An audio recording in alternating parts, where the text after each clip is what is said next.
Portsmouth Harbour Station, 7 in the morning, the first Saturday of August, 1958. Ted Whitfield, 34, a machinist at the Austin Works in Longbridge, stood on the quay with his wife Nora and their two children, a case in each hand and a third balanced on his knee against the rail. They had come down on the overnight connection from Birmingham, changed at Woking, and slept for perhaps 3 hours between them. Nora had the tickets in her coat pocket, folded twice, checked twice already that morning. The paddle steamer waiting at the berth was broad-bellied and coal-black, its funnel already trailing smoke into the gray Solent light. Ted did not know its name yet.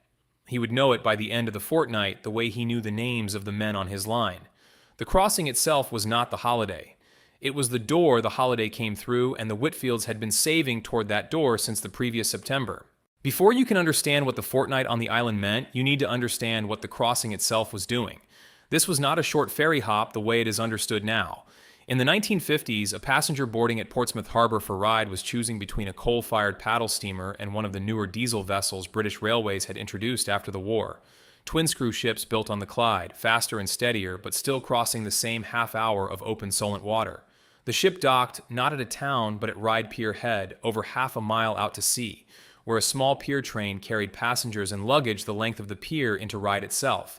For the Whitfields, this was the first island institution they encountered, and it told them something before they had seen a single boarding house.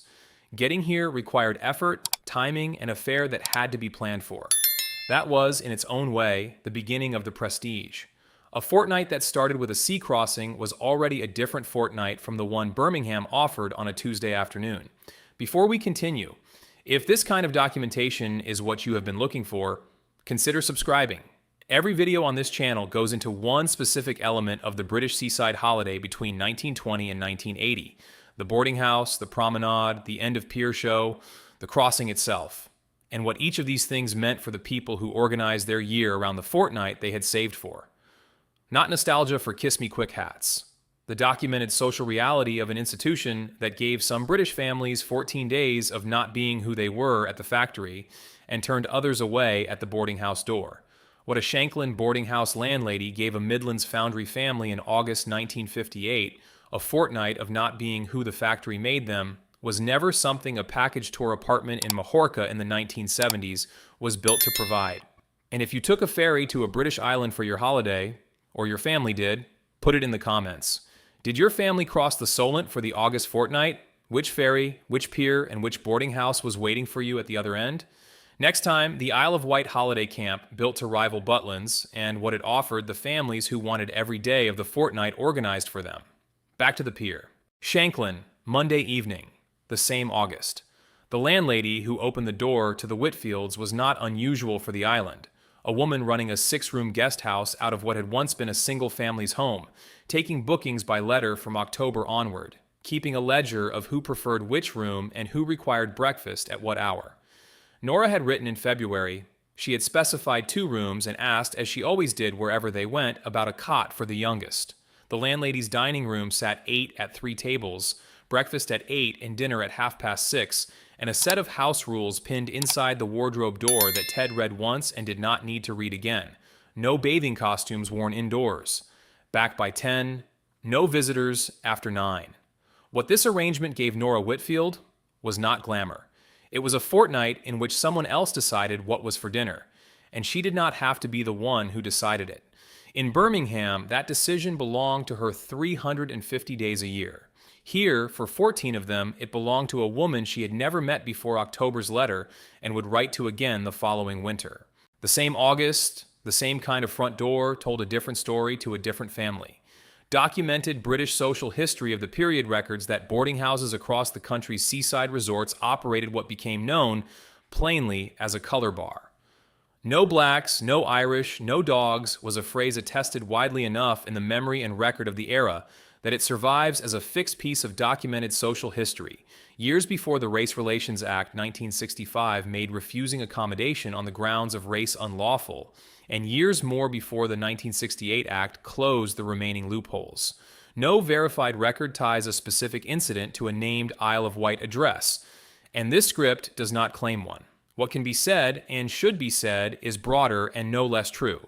The same landlady's authority that gave Nora Whitfield a fortnight of not cooking was, in the hands of a landlady who chose to exercise it that way, the authority to decide who counted as a guest at all.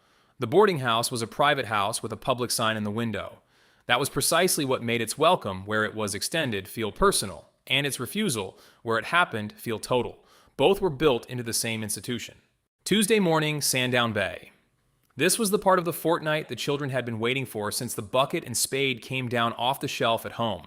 Sandown's beach was wide and sandy, backed by a long esplanade lined with higher deck chairs, and the Whitfields took a stretch of sand within sight of the pier, the way most families did. Not by arrangement, simply by the unspoken understanding that this was where a family from a boarding house on this street stood. Nora hired 2 deck chairs from an attendant who took the sixpence without needing to be asked twice, and sat where she could watch both children in the water and the clock on the pier building behind them, because dinner at Mrs. Pargeter's was at 6:30 and not a minute later. This was the specific gift of the promenade and the sand together. Somewhere to be with nowhere in particular to be. Ted, who spent 50 weeks of the year at a machine that told him exactly where to stand and exactly what to do with his hands, spent this hour with his hands doing nothing at all, which was, on Sandown Beach in August 1958, the entire point. Wednesday evening, the Pier Theater. This was the one occasion in the fortnight the boarding house had no version of, and the Whitfields dressed for it the way they dressed for nothing else all week. Ted in a jacket he had not worn since the crossing. Nora in the one good dress that had been folded at the bottom of the case since Birmingham.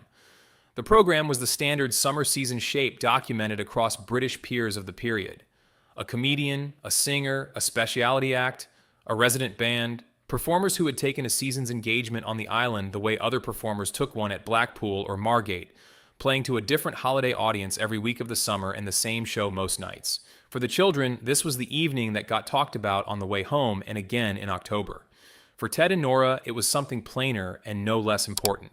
An evening out together that nothing in Birmingham required of them or gave them the occasion for. A pier show on a Wednesday in August was not a large event. It was, for a family whose year contained almost none of them, a large event anyway. Mrs. Pargeter had been taking summer guests at the same address since before the war. By the time the Whitfields came down for dinner on their 4th evening, she knew things about them she had not been told directly. That Nora managed the money and Ted deferred to her on it. That the youngest would not eat fish. That this was, by the particular quiet of the way Ted sat down at table, a family whose year did not usually include anyone serving them anything. This was the documented shape of the seasonal landlady's knowledge across British resorts of the period, 11 or 12 weeks in which she read a new set of families each fortnight and carried forward, year to year, the ones who came back and specified the same room in a November letter. Before you can understand what the fortnight was actually built from, you need to understand that the boarding house ran on this kind of accumulated unspoken knowledge as much as it ran on the tariff card in the hall. Mrs. Pargeter's dining room at 6:30 was not simply a meal. It was a small, practiced act of reading a family correctly enough to give them, without being asked, exactly the kind of fortnight they had come to the island for. By the mid-1960s, the shape of the island holiday itself had begun to change from underneath the families still taking it. The Ryde Ventnor Railway branch closed in 1966, and the remaining line from Ryde to Shanklin shut for several months over the winter of 1966 into 1967 as part of the wider contraction of Britain's branch railways that followed the Beeching Report, a documented change that made the final leg of the journey harder for exactly the families, without cars, who had relied on it.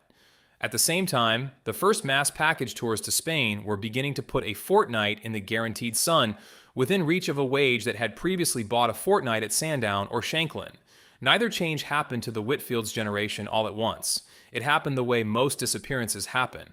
A booking that did not come in one November, a boarding house that took in a lodger over the winter to make up the difference, a landlady who kept the tariff card in the window a year or two longer than the bookings justified, because taking it down felt like admitting something.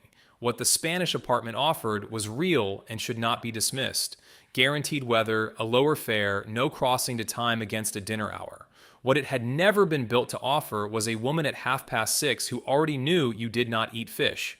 Nora Whitfield's daughter took a package flight to Majorca in the summer of 1974.